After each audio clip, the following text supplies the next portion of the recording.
बहुत पुरानी बात है।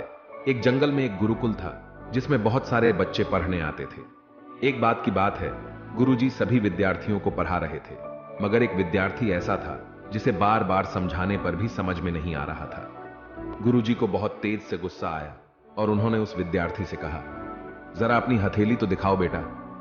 विद्यार्थी ने हथेली गुरुजी के आगे कर दी। हथेली देखकर गुरुजी बोले, बेटा तुम घर चले जाओ। आश्रम में रहकर अपना समय व्यर्थ मत करो। तुम्हारे भाग्य में विद्या नहीं है। शिष्य ने पूछा, क्यों गुरुजी? गुरुजी ने कहा, तुम्हारे हाथ में विद्या की रेखा नहीं है। गुरुजी ने एक होशियार विद्यार्थी की हथेली उसे दिखाते हुए कहा, यह देखो, यह है विद्या की रेखा, यह तुम्हारे हाथ में नहीं है। इसलिए तुम समय नष्ट ना करो और घर चले जाओ और वहां अपना कोई और काम देखो। यह सुनने के बाद उस विद्यार्थी ने अपने जेब से एक चाकू निकाला, जिसका प्रयोग वह रोज सुबह अपनी दातुन काटने के लिए करता था।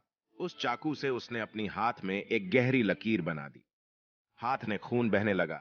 तब वह गुरुजी से बोला, मैंने अपने हाथ में विद्या की रेखा बना ली है गुरुजी। यह देखकर गुरुजी द्रवित हो गए और उन्होंने उस विद्यार्थी को गले से लगा लिया।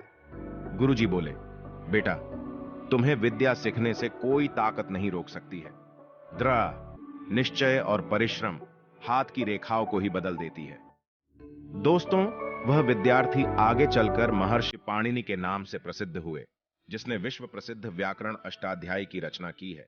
इतनी सदियां बीत जाने के बाद भी आज 2700 वर्षों बाद भी विश्व की किसी भी भाषा में ऐसा उत्कृष्ट और पूर्ण व्याख्या का ग्रंथ अब तक नहीं बना।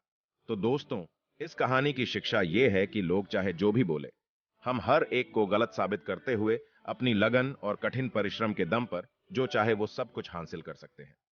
दोस्तों, अगर यह कहानी आपको अच्छी लगी हो तो चैनल को सब्सक्राइब, लाइक और शेयर जरूर